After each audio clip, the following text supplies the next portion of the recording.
start, if I may, this morning just by introducing myself a little bit.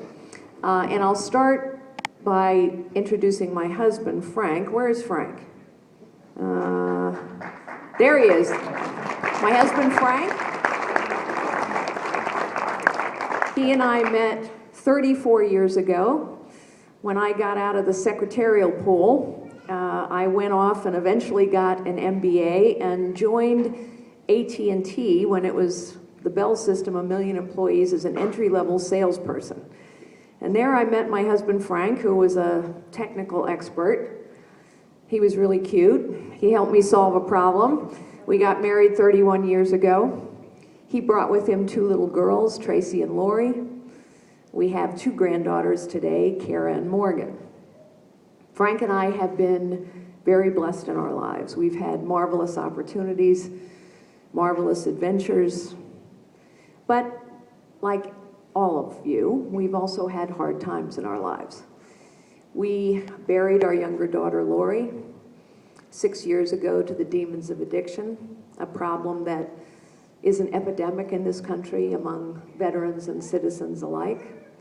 I have battled cancer, and for those of you who have been touched by that disease, you know that cancer is truly a family affair. And for many months, the only thing I was able to eat were the grilled cheese sandwiches that my dear husband would make for me 2 times a day. But through the good times and the bad times, we have been sustained by the love of our family, by the power of our faith, and by the kindness of so many friends, and as well, I must say, so many strangers that we have met along the way. Now, I actually want to start this morning in a place a long way away from here, because I think at this pivotal point in our nation's history, in order to have the courage to do what must be done, we need to remember who we are.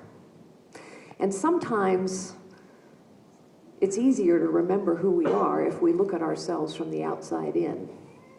So Pete mentioned an organization that I served as chairman of until I launched my bid for the presidency, called Opportunity International. Opportunity International is a Christian-based microfinance organization. And as Pete told you, we've lent billions of dollars, $150 at a time, and taught people how to become entrepreneurs and build small businesses so they could lift themselves out of poverty and build a better life. And so in January of this year, I traveled to New Delhi, India. I was there to chair a global board meeting, but I also wanted to go meet with some of our clients. And so I traveled to the slums of New Delhi to meet with 10 of our clients. Now, I don't know how many of you have ever been in the slums of New Delhi, but they're pretty grim places. Mountains of trash, marauding animals, sewage in the streets, and people piled on top of each other. And actually, as I climbed this rickety ladder to get to the rooftop to meet with 10 clients, I expected to see the desperation that I saw all around me in their eyes. To my surprise, I did not see desperation.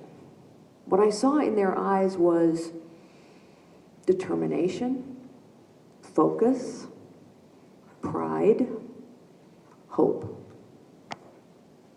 Because you see, we had done more than give them $150. We had done more than give them tools, training, and support. What we'd actually done is say to them, you have God-given gifts. That's what my mother taught me when I was a little girl.